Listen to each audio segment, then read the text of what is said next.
Okay, we were overdue for another different kind of power rankings, the analytical power rankings. I feel like every time I make one of these, I say we're overdue for one. Had to make at least one right here. I think I'm going to make another one at the end of the season. I think that's my current plan right now because they're fun. So if you've never seen these before, I think you can pick it up as you go. Just the number you see in each category, that's how many wins is projected per how that category has performed, what tier that category has performed, and you can see the tier chart at the bottom of the screens, and you can also see the bottom 8 teams. Let's get into those bottom 8 teams, starting off with the Texans, who have been a mess. Worth noting, I have to give every kicker the exact same point totals here, the exact same win totals here, because I couldn't find kicking stats. I don't know. I used to be able to find them. I don't know where that is. So I just couldn't find it, so I had to give every team the same. So actually, the Texans might even be a little lower. Maybe they're higher too. I don't know. But other than that, they've gotten a little bit of value from the running game with Dameon Pierce. Again, if you're not a superstar top 5 running back, you don't get that much value. But he's been relatively close to that. But still, it's, you just don't get that much value for being close to an elite running back.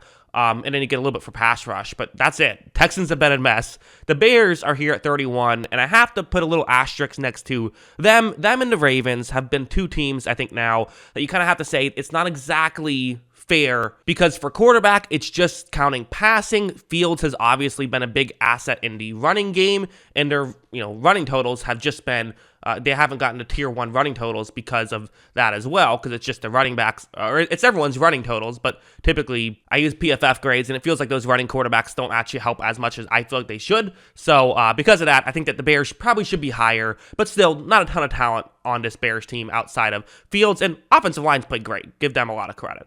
The Giants are here at 30, so Giants, a team that is in a playoff spot. But yeah, I mean, this is why I have not been very high on the Giants all season, is Jones has played all right, the offensive line's been all right. They, according to PFF, their receiving core isn't even the worst part of this team. PFF does not like this defense at all, and I kind of agree with it. I wouldn't have it this low down in my own personal opinion, because again, I don't make where these teams rank up, right? I have nothing to do with that. If that's all PFF. If you have an issue with where these teams ranked in tiers, blame PFF. All I did was make the algorithm and then insert the numbers. But, here in this spot for the Giants, I think I'd have them a little higher, but I still don't think they're a great team. But hey, they still could very well make the playoffs. Panthers, a little bit higher. Again, not a lot going on. No quarterback, no receiving play. That's going to hurt you. Offensive line's been good. Run defense has been solid. And then they've, gotten some stuff out of coverage. But as a whole, not a great team. Same thing with the Cardinals, who, Kyler's been disappointing this year, but you have to think that having a tier 5 offensive line, wide receiving room, and running game has something to do with it. On top of that, coverage has actually been okay, which we thought would be a massive weakness this, at the beginning of this year, but still not a lot to write home about for the Cardinals. And the Lions, but again, keep in mind, this is all season. We're counting week 1 the same as week 13, and some people don't love that, but again, this is just how the algorithm works. This is just how the chart works. If you don't like it, that's fine. It's not a fault of the algorithm. It's just the algorithm tells you what it's supposed to tell you. It isn't a predictor of things to come. It's just what has happened up until this point. And the Lions, if you take the whole season into account, haven't had a very good defense at all. Have had good wide receiving play, but then, tier 4 quarterback play that feels right, tier 3 offensive line play. That's what they've accounted for. But I think they've played better as of late, so I would probably say that they're better than a 5.53 win team. The Jaguars are at 26, another team that's just been so inconsistent this year. Hey, Trevor Lawrence, tier 3 quarterback, that's cool to see. Running defense has been very good, but the coverage has not, which it started the year strong, but has really fallen off according to PFF as of late, and I get some other stuff across the board there. Also, the Chargers are here, which is a surprise, I think, seeing them in the bottom tier. They're still projected for 7 wins, so it's not like and this isn't a projection, this is how much, how good they've been. They've been the quality of a 7-win team according to PFF grades, entered into my algorithm. That's the way to view it. And the large part of what they've done well is wide receiving core has been so inconsistent, but when healthy has been good, when unhealthy has been terrible. And, Herbert's obviously very good. Coverage has actually been okay, but, not great pass rush according to PFF, not great run defense, and not great offensive line. That stuff still matters, and that's why they're 25. Next, tier. So you got kind of the mediocre tier, the teams sort of in between 7 and 9 wins. The Falcons at 24. Big part of why they're here is not great quarterback play, tier 4 quarterback play. The rest of the offense has been good though. So outside of the quarterback play, this has been a good offense. So if they can get a quarterback, things could look good. Defense has still not been great. Stopped the run solidly well, but that's it.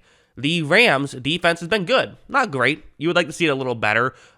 Coverage has some holes in it, which has definitely been something we've seen at times. But as a whole, it's been the offense that's been the issue. The offensive line's been bad all season long. Stafford getting hurt obviously sucks. He wasn't great when he was out there, but him getting hurt really sucks. And, of course, the injuries to the receiving core as well. There's 7.27 total wins. That's what you would feel like. That's how good they are. But the reality is they're probably worse than that in reality due to all the injuries they have now. The Colts are here. Again, this feels kind of right. As sort of a below average team. Their coverage has been a bit spotty, but mostly good. Same thing with their run defense, I would say. But the offense has just been a real issue. I mean, tier 4 quarterback play, that feels generous. Tier 4 receiving play, I feel like it's been better at times, but still, they are definitely dependent on Alec Pierce and Michael Pittman, who I like, but it's not exactly Tyreek Hill and Jalen Waddle either. So, offensive line's been an issue as well. That's where the Colts are. The Steelers, hey, you'll take 21st probably if you're a Steelers fan here. Quarterback play has been tier 3. That's cool to see with Kenny Pickett there. And, he's getting better every week, so that's nice. A defense has been solid. Have not gotten any wins from the pass rush grouping. But again, no TJ Watt for most of this season. TJ Watt is now back, so that obviously could help with that. So maybe they're even better than an 8.19 win team. The Balls, which are the Washington football team, are a little better than that as, again, tier 5 quarterback play. I mean, this has not been because of the quarterback. Even though they made a shift, their defense got way better after that shift. Receiving core, I would put better than tier 3 personally, but largely because of, I think, Terry McLaurin is just a superstar in this league.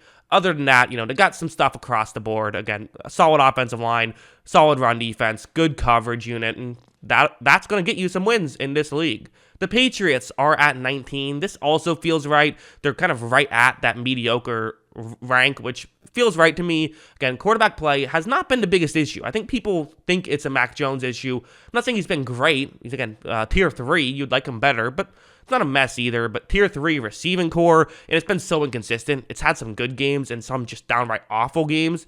And then, again, same thing with the defense. Defense has had some amazing games, but some tough games as well. So I probably have their defense a little bit better. I think I might have their receiving core a little bit lower in my own personal rankings, but PFF has them here. Number 18, the Broncos. And again, it's entirely because of how good this defense has been. This has been an awesome defense. It really has. I mean, this has been, I don't know. This is a defense that reminds me of the 2015 Broncos defense. The issue is this offense has been completely inept. They have Russell Wilson as a tier 4 quarterback, but, one of the worst receiving cores. I believe PFF has them as the worst receiving core in football. No wins for the run game, and then tier 3 offensive line. That's been the main reason why they have struggled and why they keep losing football games. Have gotten a little unlucky as well, though. Should probably be better than their record, but they're still not great. Number 17, the Browns are here, which is interesting. Again, Jacoby Brissett was a tier 3 quarterback for the Browns. Brissett was not a bad quarterback, so I think that's worth mentioning. Is that a lot of people kind of talked about, now that Watson's back,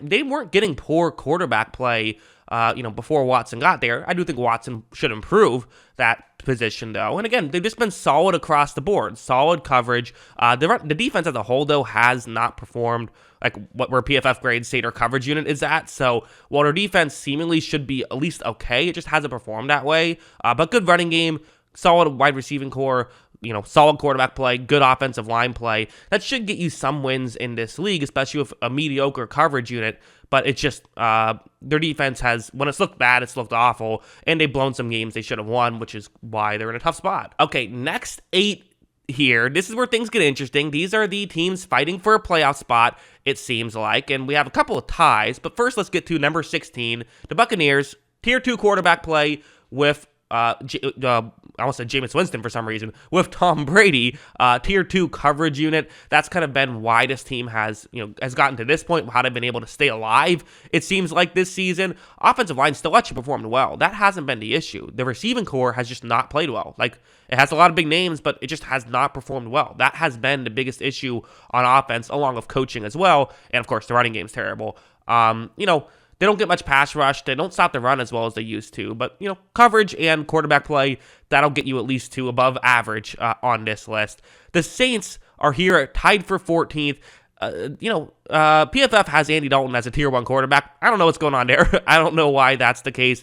I do feel like the PFF, I've always kind of viewed their quarterback grade as more of a batting average, not a slugging percentage. It does a good job at kind of telling you how consistently a quarterback makes a good play, but maybe doesn't fully factor in difficulty of plays. That's just been my opinion on it. I think that favors someone like Dalton, who has played well this year, but has not been a tier 1 quarterback, in my opinion. So they should be lower, I would say. But still, other things to like about this team. The receiving core has definitely shown flashes. The coverage unit has shown flashes. The run defense has shown flashes. They just haven't been consistent enough and have a couple holes, with their offensive and defensive lines. The Titans are here tied for 14th as well. And again, if I think Dalton should be lower, that means that they would be just 14th, by themselves. But tier 3 quarterback play, tier 3 receiving play, running game is actually not tier 1, but probably should be. And then you have the, some stuff with the coverage unit. Tier 1 run defense obviously helps. And then you're still getting some value at the pass rush as well. So all of that stuff together, this feels about right for the Titans, I would say. At number 13, the Raiders are here with, tier 3 quarterback play from Derek Carr, which I think we'd expect it to be a little bit better. But again, he's not had his best year. But receiving core has played well, largely with Devontae Adams. Running game has obviously been great because you have Josh Jacobs in there. And to be clear, that's just running back, the run, not the overall running game. And then defense hasn't been spectacular, which is why they're not super high on this list. But the numbers say that they've been kind of a little bit unlucky this season with their record. The Ravens are here at 12.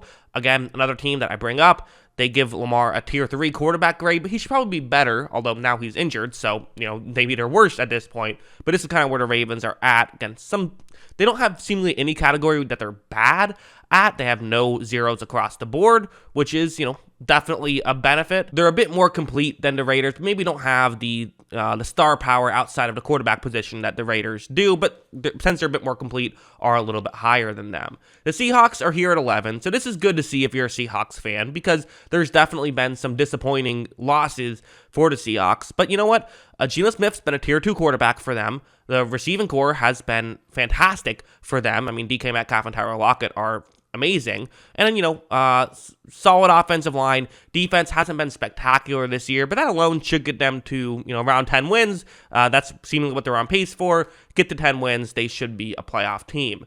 This is where things get interesting a little bit. Let's talk about the two teams together at the top of this section. The Packers and Vikings. Somehow the analytics say that the Packers are better than the Vikings. Well, they're giving extra credit to, the Packers have had a better quarterback this season than the Vikings. That's true. Absolutely. Aaron Rodgers is, I think Cousins has played well. Rodgers is better. The Vikings have had a much better receiving core, but really the biggest difference is, Packers have had a better running game. That's true. And also the Packers have had better coverage this season. I think that's also true. But the Vikings have gotten it done when they needed to. When the game has been on the line, they've been able to make things happen and make things matter the most. Also, the Packers have been inconsistent this year. So the past few weeks, they've looked their offense has looked great, but it's just been too inconsistent, and that's kind of why I think they've struggled. But, if you believe in this stuff, which I at least kind of do, I made the whole algorithm and stuff. I don't think it's flawless, but I think that I'm not sure if the Packers are a 10-win caliber team, and I'm sure they're not going to end up winning 10 games, just given, the fact that they've lost some. It's probably fair to say that maybe they're a better team than maybe we realized, and maybe the Vikings aren't quite as good of a team as we thought they were. Finally, the top 8, although there's a bit of a jump from 7 to 6, which is interesting, but these are the 8 teams according to this algorithm and PFF grades. First, the Jets, who, despite tier 5 quarterback play, are on this list, and you see the two teams at the bottom are both, tier 5 and tier 4 quarterback play, but the reason why is for their defense for both. We'll talk about them both together, the Cowboys and Jets, as both have had, tier 3 receiving cores, tier 4 offensive lines, not ideal not ideal quarterback play. The one slight difference is the Cowboys have had a better running game, especially since the Jets have some injuries there, but these defenses have both been very good. Both tier 1 pass rushes, both tier 1 coverage units, and the Jets have had a great run defense as well. Cowboys you can beat on the ground. That's kind of their one weakness here. So interesting, but those are two teams that are definitely teams that nobody wants to see in the playoffs. The Bengals continue to look better. I predicted them to make the Super Bowl. It looked like a tough prediction at a certain point, but looks a lot better now as they've been playing good as of late. Burrow has completely been fantastic when he's not playing the Steelers this year. Tier 1 quarterback play from him, tier 1 receiving play from him, from his receiving core, and then, that's the main heart of this team. The rest of the team isn't spectacular, but it's still good, and when you add on that stuff, being great at those two positions, which are so important, you're going to get pretty high on this list, but not in the top 5. Number 5, the Buffalo Bills, who have not had tier 1 quarterback play. And listen, I got a lot of criticism when I said that I did not have I did not predict Josh Allen to have tier 1 quarterback play this season. I didn't. And I had Burrow ahead of Allen, and so far this season, given the metrics that I trust, that has proven to be true. He's still been very good. Josh Allen, when he's at his best, is the best quarterback in football. He's just not always at his best. But that being said, this team is still so good that, and again, if he plays like he did in the playoffs last year, then he will be a tier 1 quarterback and maybe the best quarterback in football. But there's a lot to really like about this team as well. Really good coverage, really good receiving core, and are getting more healthy. On top of that, great running game they've had this year. Good pass rush as well. So this is the team you definitely have to look out for. But they're not a top 4 team. The Dolphins here at 4. Tier 1 quarterback play from Tua. Who would have thought? Not me. So I brag about the Josh Allen thing, but I was certainly not expecting tier 1 quarterback play from Tua. Tier 1 receiving core obviously helps with that. And then really good run defense, really good pass rush. Coverage has been not great. That's just true. It has not been great. But again, you get the quarterback and wide receiving stuff going, you're going to win a lot of football games. 49ers are here at 3. Very interesting situation because, tier 3 quarterback play, tier 2 offensive line, but when you factor on tier 1 coverage unit and a tier 1 run defense, that's why they're so good. But of course, with the loss of Jimmy Garoppolo, that could hurt, although I think it's worth mentioning, if you believe in this stuff, you think about, if Brock Purdy comes in there, that would, even if he plays like a tier 5 quarterback, that's only costing you, a little under 2 wins, which is a lot. That matters a good chunk, but that would still put them as a top 6 team according to this algorithm, which would maybe make you feel a little bit better. The top 2 teams are the 2 teams I think most people are, this is probably the Vegas odds for the 2 teams to make the Super Bowl. The Eagles and Chiefs, both with good offensive lines, both with great quarterback play, both with good wide receiving play. Chiefs tier 1, Eagles tier 2. Eagles a little bit better in the running game. As for the defense, Eagles defense has been much better than the Chiefs, but don't sleep on the Chiefs defense. It's been solid as well. So all of that stuff, these are 2 very good teams. The Eagles are, right now, it's looking like they might only have 1 loss on the season, and the algorithm is projecting that to happen, and it's projecting the Chiefs to just have 3. And again, that's not actual projection, right? It's just saying how good of a team they are. The Eagles are a 15.89 win caliber team, but luck comes into it. You're not always going to end up with what, the win total that the algorithm projects. So that's the algorithm. That's the power rankings. Interesting stuff, I think. What did you guys think of all of this? Let me know in the comments below. Always love hearing from you. And of course, as always, thanks for watching.